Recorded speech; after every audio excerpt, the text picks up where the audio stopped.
What's happening in the world of Google? First up, is Google's massive ad tech business ripe for the breaking? We're talking about a major antitrust trial that could force a breakup of their lucrative ad exchange. Then, a huge win for community power. Google backs down from a massive data center proposal in Marion County after months of intense pushback from residents. We'll break down how they did it and what it means. And the legal battles continue. Google is fighting a potential ad tech breakup in a U.S. antitrust trial, facing off against government enforcers who want to dismantle parts of their online advertising empire. Finally, we're dissecting the judge's decision in the Google antitrust remedies phase, exploring how consumer welfare played a pivotal role and what it means for the future of big tech regulation. Don't go anywhere. Make sure to like, subscribe, and hit that notification bell so you never miss an update. Google's ad tech empire on the brink. Is Google's incredibly profitable ad tech business about to be broken up? Antitrust regulators at the U.S. Department of Justice believe so, and they've successfully argued that Google's ad tech unit operates as an illegal monopoly. This trial is entering its remedy phase, and the question on everyone's mind is what a breakup of this division would actually mean for Google and the entire online advertising industry. While a judge previously let Google off the hook for its search monopoly by citing the rise of generative AI, the DOJ sees a more direct path to cracking the ad tech monopoly. Their primary demand? Forcing Google to divest AdX, the crucial ad exchange software that connects ad buyers and sellers. It's important to note that Google also owns platforms for both buyers and sellers, and while they were found to have a monopoly in the seller space, the DOJ is focused on AdX as the key to dismantling their unfair grip. But would selling off AdX truly impact Google's bottom line? It's tied into a larger ecosystem where Google's tool for ad sellers, DoubleClick for publishers, controlled a staggering 91% of its market. The DOJ found that DFP clients were essentially forced to use AdX as well, allowing Google to take a hefty 20% fee on every ad dollar transacted. Google's proposed solution? Keep AdX, but make DFP and its buyer platforms interoperable with third-party exchanges. This legal battle has the online advertising world on edge, with potential ripple effects across the digital economy.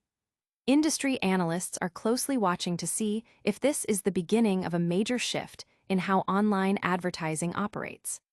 But the fight for control of online advertising isn't the only major Google story we're tracking.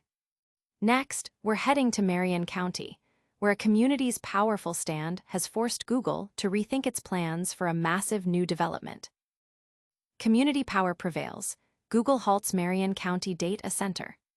In a stunning turn of events, Google has announced it will withdraw its controversial proposal to rezone hundreds of acres for a data center campus in southeast Marion County.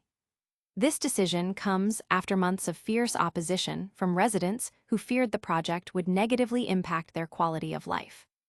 The news broke during a city-county council meeting, where Councilor Michael Paul Hart, a key figure in the community's resistance, surprised attendees by announcing Google's intent to withdraw. Cheers erupted as Joseph Calderon, Google's local attorney, confirmed the withdrawal. This abrupt end to the heated debate marks a significant victory for the residents of Franklin Township. For months, community groups like Protect Franklin Township, led by figures like Andrew Filler, organized a relentless campaign against the project. Their arguments centered on the data center's potential to consume vast amounts of water and electricity, pose environmental risks, and offer minimal economic benefits in return, such as a small number of permanent jobs and limited tax revenue.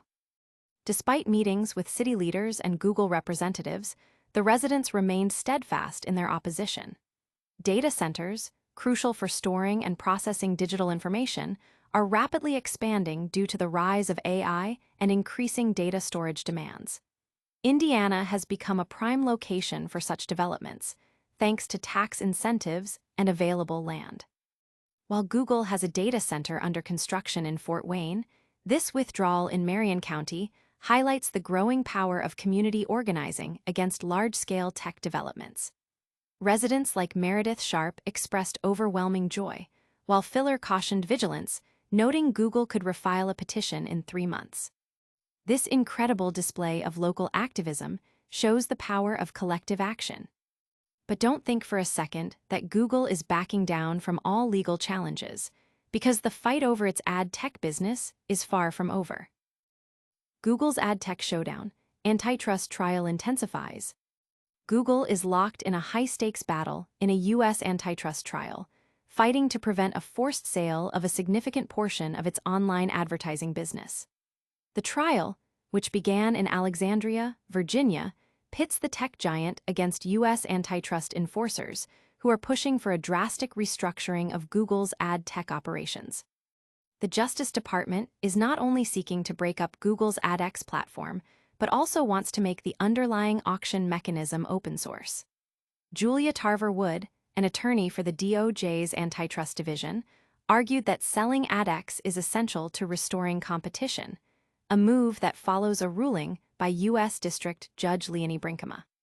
The judge had previously found that Google illegally tied AdX to its publisher ad server, a tool vital for websites managing digital ad inventory. Google's defense, led by attorney Karen Dunn, has labeled the DOJ's proposals as radical and reckless, claiming they would actually harm competition by removing Google from the market. Google is urging Judge Brinkema to align her decision with a Washington, D.C. judge who largely rejected the DOJ's proposals in a separate search monopoly case. However, the DOJ counters that the ad tech case is fundamentally different, arguing that while Chrome was a distribution method in the search case, AdX is integral to the alleged monopoly itself. Google contends that the DOJ's proposed remedies are technically unworkable and would create significant uncertainty for advertisers and publishers alike. Adding another layer to this complex legal drama, Google had previously offered to sell AdX during private negotiations to settle a separate EU antitrust investigation, with internal studies from that potential sale potentially becoming evidence in this ongoing trial. This legal battle highlights the intense scrutiny Google's ad empire is under. But when it comes to legal decisions, the focus isn't just on breaking up businesses. It's also about the broader philosophy guiding those decisions. Consumer welfare reigns supreme in Google antitrust remedies decision. In a decision that has left some antitrust reformers disappointed, Judge Amit Mehta has rejected several of the Department of Justice's more aggressive proposals in the remedies phase of the Google search antitrust trial. While Mehta banned certain exclusivity provisions in Google's contracts with mobile phone operators and web browsers, he opted against forcing Google to sell its Chrome and Android businesses or banning payments for default search engine status. This ruling underscores a pivotal aspect of modern antitrust law, the consumer welfare standard. This framework, which analyzes both the benefits and costs of proposed remedies, guided Judge Mehta's decision. He found that the potential negative impacts of the DOJ's harsher proposals, such as a messy and risky Chrome divestiture leading to substantial product degradation and a loss of consumer welfare, or a ban on default search payments that could harm smaller browsers like Firefox and increase mobile phone costs, outweighed the potential pro-competitive benefits. This approach contrasts with the neo-Brandasian movement, championed by figures like former Assistant Attorney General Jonathan Cantor, which tends to view large firm size and market concentration as inherently problematic and favors more interventionist policies. Cantor lamented that the remedies fell short, feeling the court missed an opportunity to hold Google more accountable. However, Judge Mehta's detailed reasoning emphasizes a pragmatic, cost-benefit analysis, suggesting that antitrust actions must be carefully weighed against their potential unintended consequences and economic costs. This decision signals a continued reliance on the consumer welfare standard, prioritizing demonstrable market benefits over broader philosophical aims in antitrust enforcement. This deep dive into the legal and economic philosophies behind antitrust rulings is crucial for understanding the future of big tech. But now, let's quickly recap the biggest stories that have the tech world buzzing today. And that's a wrap on today's Google Trends Hub. We saw Google potentially facing an ad tech breakup, a community triumph in Marion County, halting a data center, and the ongoing antitrust battles shaping the future of online advertising. Don't forget to hit that like button if you found this update valuable, subscribe for more deep dives into the tech world, and ring that notification bell so you're always in the loop. Let us know in the comments which story surprised you the most, and follow us on all social media platforms to join the conversation. We'll see you in the next one.